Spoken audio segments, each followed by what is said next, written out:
The topic that I'm going to speak on is 6 C's of successful entrepreneurship. By the way, I must introduce you my colleague Prithvish Ghosh. He is here to help me record this session, and it will be available on our website. If any one of you want to uh, access it or want to no, let this be there, otherwise it won't be. You can visit there. Well, just to give you a brief introduction of myself, I run an organization called Aidias. It is spelled AIDIAS. We are a 21-year-old organization. Currently, 28 of us earn our living out of this organization, whatever we earn, who are full-time employees, including me and the office boy. And there are another 20 people who connect with us as per requirements. We work on uh, strategy around brands, HR, little bit of IT, re-engineering, and brand includes marketing, sales, everything. And we also do a lot of training. And our promise in training is that we train from the doorman to the chairman, everything around human behavior, selling skills, many things. So it's been an interesting journey for this 21 years. We have had the privilege and honor to work with over 200 client organizations in India and abroad. Uh, the best part is in this 21 years, despite doing so much consultancy, we have written reports only twice. So we do not write reports. We say our USP is understand, strategize, partner. And we believe that we are not consultants. Our business tagline is we affiliate ourselves with businesses to help them grow profitably. So one of the promises that we make is that if you engage our services, please tell us what is that business metrics that you want to move favorably, and we'll measure that, including training, for example. See, training is something which I know there's a lady from HR, uh, which is most of the time a tick mark in many organizations. Service with the hospital, NABH is the accreditation everybody flaunts, but the training is a tick mark. Whether a person has done, I'm not talking about his organization, I'm talking about hospitals in general. Please don't get me wrong. You know, this ISO, variety of standards are there. Everybody craves for getting the accreditation, but it's only a piece of claim. The idea is if you are working to get that accreditation, it is meant to help you in your business. But people do not look at these accreditation from that perspective. And that's where my concern is. If you invest in anything that you are doing for your organization, you must look at how you are going to measure the return. And here I follow one singular motto that I have learned from Peter Drucker. If you cannot measure, you cannot progress. It's very fundamental, but I think, is the crux of the matter. Customer centricity is about proactive thinking for the benefit of the customer. Without customer centricity, no entrepreneurship can prosper and flourish. The biggest problem is, ultimately, if you are a one-man army, then you are the service provider or whatever you are doing. But if you're working with a team, every member of your team has to have this orientation of customer centricity.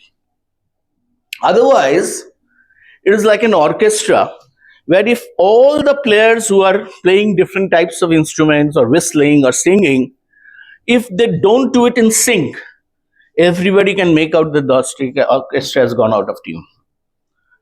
That sync cannot be created overnight.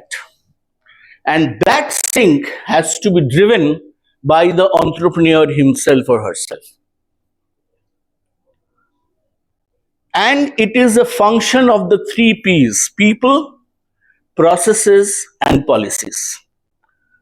And one of the biggest compromise entrepreneurs do is in terms of the quality of people that you recruit. You are looking for a viable option, but that's no longer the differentiator.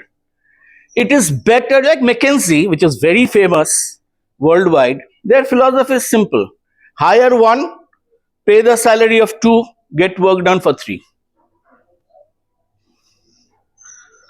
So they take the best, they pay the best, and get the best. So if you really want to develop your entrepreneurial journey, you must focus on people. We believe that people motivation is equal to profit orientation.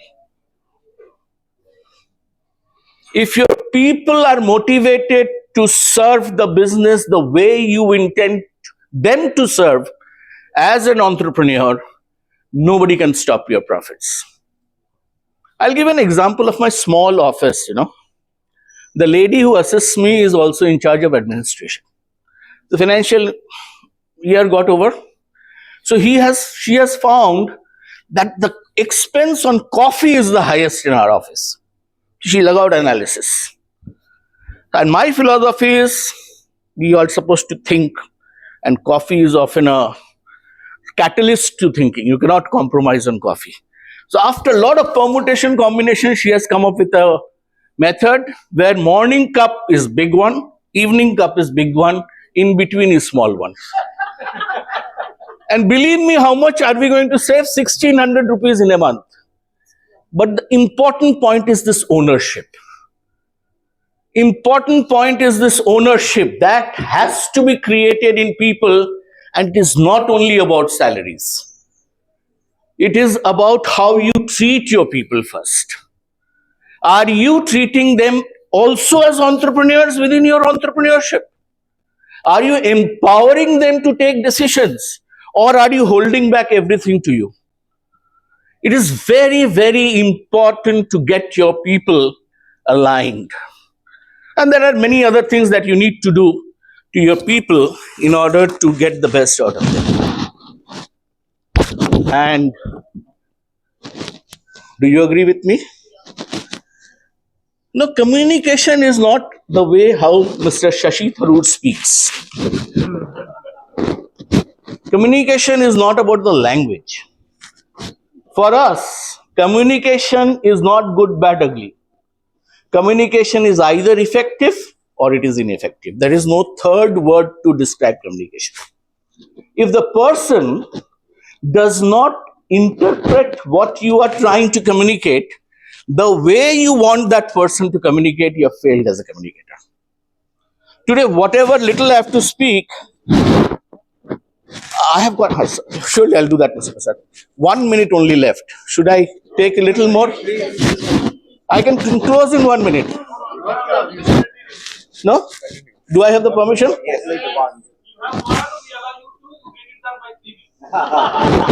So I have 3 minutes? No, as long as you want. Okay, thanks. I can't. Okay. I was just saying communication is like I'm communicating with you. If you do not interpret the communication the way I want you to interpret, I failed as a communicator. Either it's effective or ineffective. And in communication, the most important philosophy that you must imbibe, I'm sorry ma'am, I'm getting into territory where you are the expert, is not what we focus on, is what we speak. What we say is important. I repeat, what we say is important. How we say is far more important. Let me do this 2 sentences. I did this drama. Now it's like, what we say is important. How we say is not important. Is the impact same? And 93% of the impact that is on the recipient is not by words.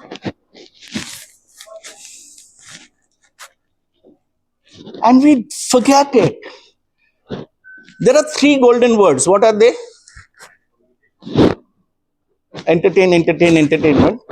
3 golden words in communication. All right. Anything else? Please. Thank you. Sorry. One of the observations that I have, and see if you agree with me, we decide based on certain criteria whom we will say please, thank you, and sorry. Am I right or wrong? And it starts at home with children because they are bacha. But imagine if a child finds that the elders at home, anytime they request, they say, please get me this or do that. And once the person has done, the person says, thank you. And if the sorry, whenever the person has to speak, comes from within, one comes from the tongue, another comes from the heart. And the person who's receiving the sorry understands which one is from where. Another challenge with communication is when things go wrong, we become non communicative. We want to run away from reality. And we actually make a mole into a mountain. Have you ever flown? I'm sure all of us have flown, but have you flown through turbulent weather? All right, you can find two types of pilots. Pilots who are absolutely quiet and you feel more worried. Why is the pilot quiet? Versus the pilot who will take you through that turbulence by talking to you. Which one makes you more comfortable? So communication, another communication area where entrepreneurs fail miserably is when they want to say no, they often say yes. Whenever you need to say no, you must learn how to say no. Because if you say yes, you are first making yourself unhappy because you wanted to say no, but you are saying yes.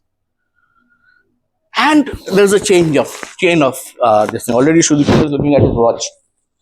Now, all this that I've discussed so far will fail if you don't have the last scene on my slide, that is compassion. Compassion has many definitions. I look at it from a very simple perspective. Compassion is looking at any human being as a human, irrespective of caste, creed, religion, gender, socio-cultural, socio-economic status. All of us in this world want to be respected. But we forget, like here, ask and give, that if you want to get respect, you have to learn how to give respect. How many of you have seen that film Diwar?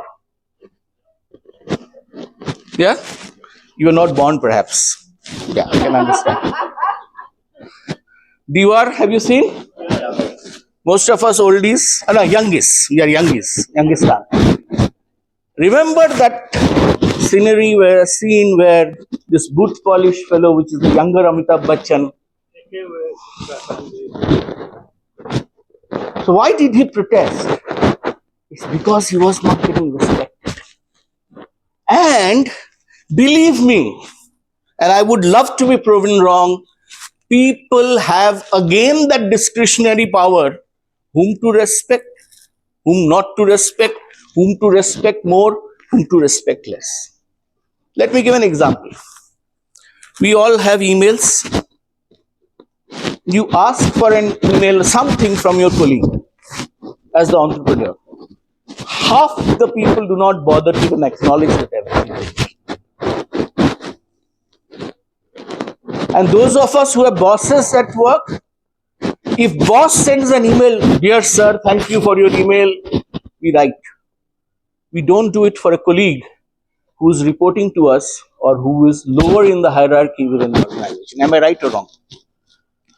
And look at an email. We don't even address a person. Okay, send me this. Am I right or wrong, sir? And that's a respect. I would not like to be treated like that. That's the problem. We know what's wrong, but we don't accept it. Either we don't accept it or we are least bothered about doing anything about it. Another thing which I have realized, that the training programs that we are doing, majority of the programs are asking us to talk on emotional intelligence. EI. Okay, EQ, I are related. So what is emotional intelligence? Anybody? Last question of the day. Second last. I'll ask one more. What is emotional intelligence?